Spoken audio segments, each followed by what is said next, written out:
Hi, did you know that you can take any notebook, any boring notebook, and turn it into a fabulous notebook or journal?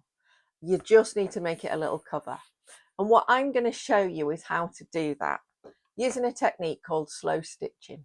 That's quite a modern idea, but it's based on a very old principle, which is start sewing, enjoy the process, embrace it, and really, really do the project to enjoy the project, not really thinking about the end result necessarily. Obviously, you'll make something beautiful and creative, but it's about the process. It's about slowing down, relaxing, and enjoying. So, here's a couple of examples of ones that I've done. This is my diary for this year. Nice little animals on the back, a bit more subtle on the front. And a notebook that I've made that's for journaling in. Okay. So as you can see, quite different. And the one that we're going to work on is very different again. So the idea is that we're going to have 2 or 3 episodes of this where we're going to work together on a journal. So I'm going to show you what I'm doing, and then each week we're going to check back in, see where we're up to, and keep working on it so that we can enjoy the process together. That's the idea. So what I will do now is we'll transfer over to the desk and I will show you how to get started, what you need to do. And by the end of this, you'll be making your own journal cover. You'll be using your own creativity and making it using what you've got available. I mean, this is great for beginners and it's great. You don't need loads of equipment. If you've got needle and thread and a few bits of fabric, you're with me. So let's get started. I've got this very simple notebook that I picked up in the sale, and it's just ideal for journaling, but I'd like it to be a little bit fancier. So you're going to need some fabric. Now, old sheets, pillowcases, just some cotton. You just need something thin, and it doesn't need to be any especially good quality. And we're going to cut it so that it fits all the way around your book when it's open and pressed flat.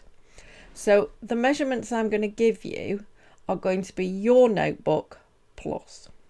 So you want the height of your book plus 1.5 inches. And then for the width of your fabric, you want the book width plus 1.5 inches. But remember to flatten the book right down because we're going to place it in the middle eventually.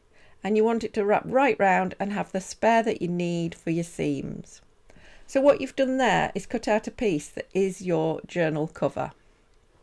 Now we're also going to make a piece that's its lining and that makes the pockets because it's a slip cover.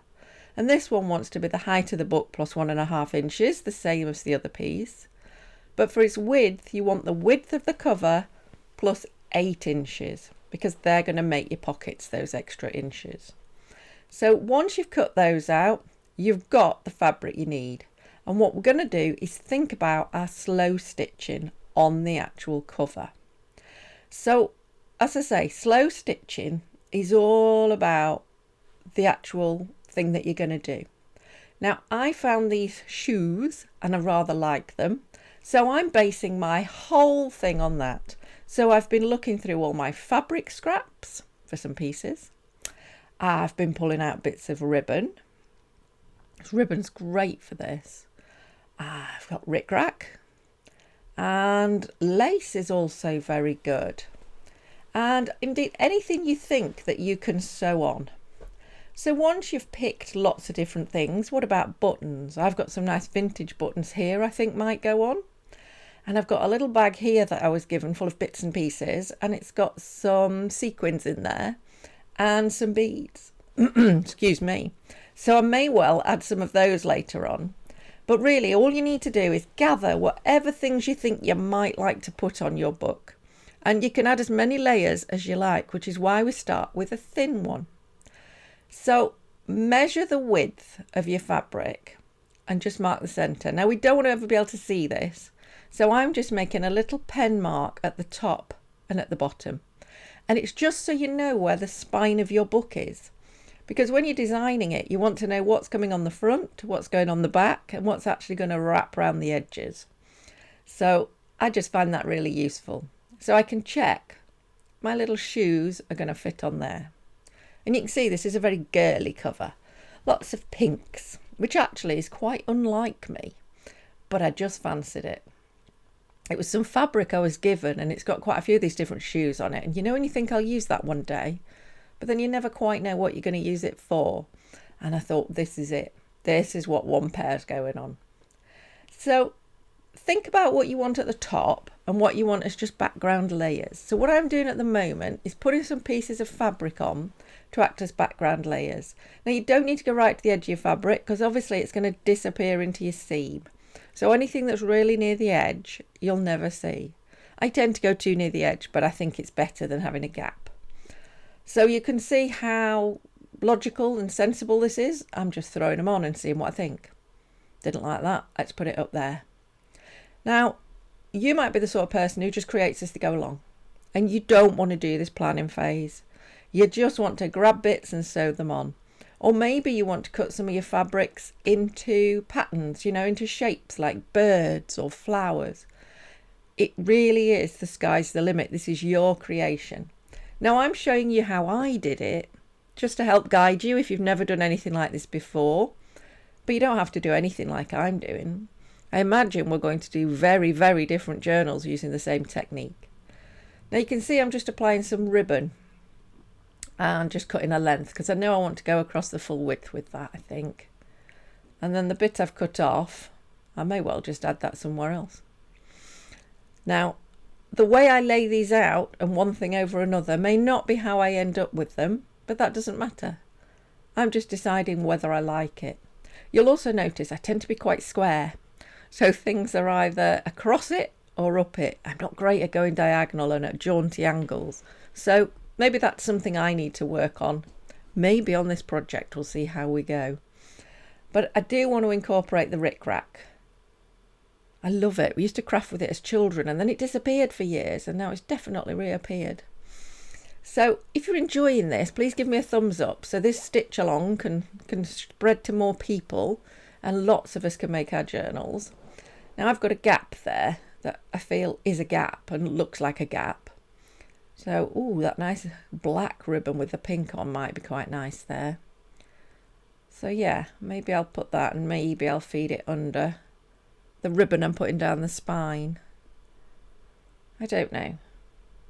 I'm rather liking it. It's quite busy. I'll definitely add embellishments on top of this. This is just the basic plan that I'm laying out so that I can do the bulk of it and have it how I think it's going to look, and then I'll add beads or buttons or whatever at the end. See, let's have a go. Diagonal. Let's see what we think. Do you know what? I might well leave that on the diagonal. Buttons. Any thoughts? Yes, I might put some in there. Now you can see I'm thinking it through, but I'll be honest with you. Any sort of embellishments like buttons and things will be done at the end and will definitely not be how I've thought about it now. Once you're happy with it, photograph it. And then you can see exactly how you laid it out. Even if you change your mind, you've still got it as a reference. So just take a quick photo and then you can refer back to it. So you can see I'm just playing around now. So once you've got to this point, that's it. That's all I'm doing till next week. Okay? So now you're in a position to get started. You can find the fabric that you're going to make your cover out of, get it cut out to fit your notebook, your journal, and look for some scraps, some embellishments, some things you want to use in this project and gather them together. And if you want to go completely freeform, you're ready. If you want to do a bit of a plan like I did and start laying some things out and photographing it so that you know where to start, then that's where you can get up to. And then next week, I will start sewing mine on and introducing you to some different stitches and techniques that you can use. Some you may know, some you may not, and we'll all move on together. So until next week, enjoy your planning and get creative.